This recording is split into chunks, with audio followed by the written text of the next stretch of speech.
everyone, I am Professor Deepika Sarvate. Today my session including software testing and quality assurance. This is a MC second year paper, but actually it is universal used in complete information technology. So today we discuss what is the definition of software testing, why we need the software, who are responsible for doing the testing. So dear students, what is the software testing? So software testing is a process of developing a software and in a completeness, correctness and under the proper time and under the cost estimation.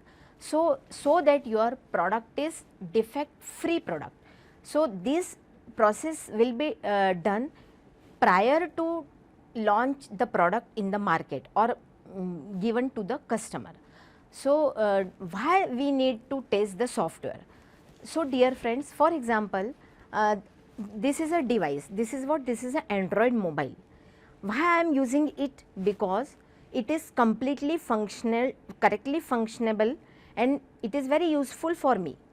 If it is not tested, so this is nothing, it is an end or it is a dumb device. So why there is a need of software testing, friends?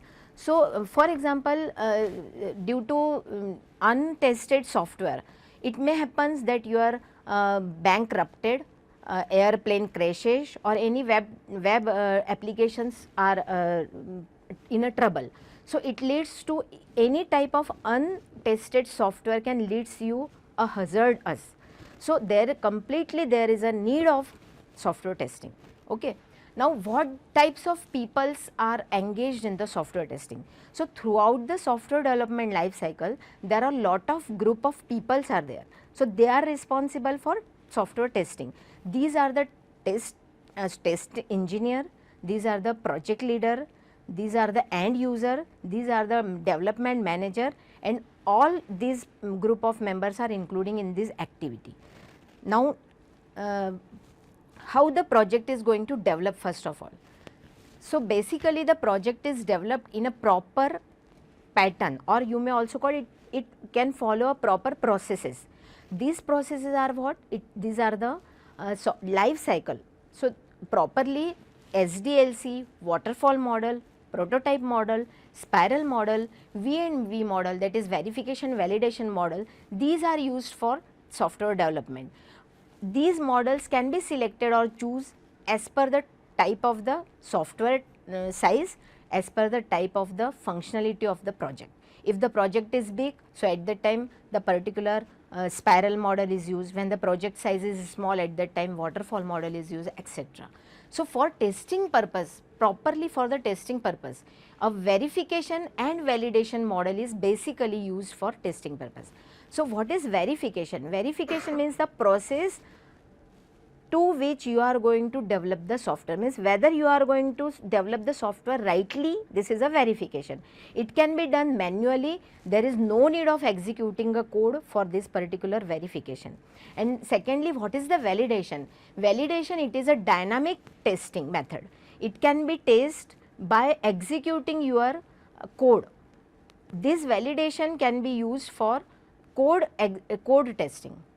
So for this verification and validation model, these two activities, that is developing the software as well as the testing the software, these two activities can be done parallelly. So what are the different steps of V&V model? So first of all, user specification is there, then high level programming, then software requirement, and then low level programming, and at last the coding is there. So side by side, whenever we are going to do these phases, we can create a test plans side by side.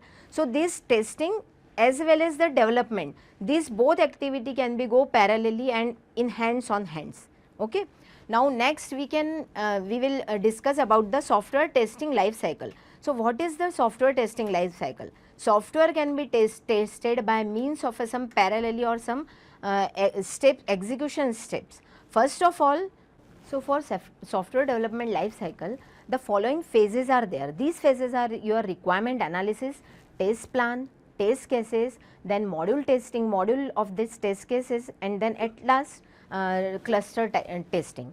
So dear friends, you know that a complete project is developed by means of a breakdown the activities, and this complete project is breaking up into the different modules.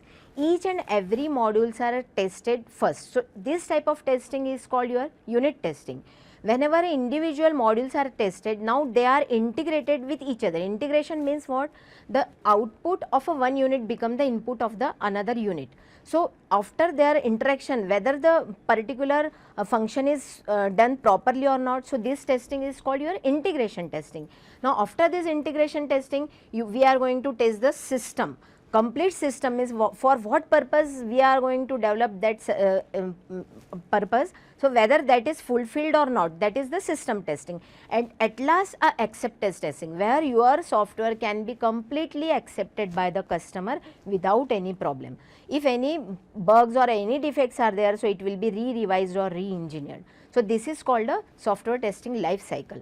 Now lastly, what are the different bug management system, means how the defects are arises and how it will be removed. So first of all, again it will be done by a stepwise step. First of all, to identify the bug, then format a report regarding this bug, then fix the bug, means whatever the bug defects, it will be fixed, it will be improved or it will be eliminated, and at last it will be given to the bug list creation. So it is a simple overview of your software testing and quality assurance.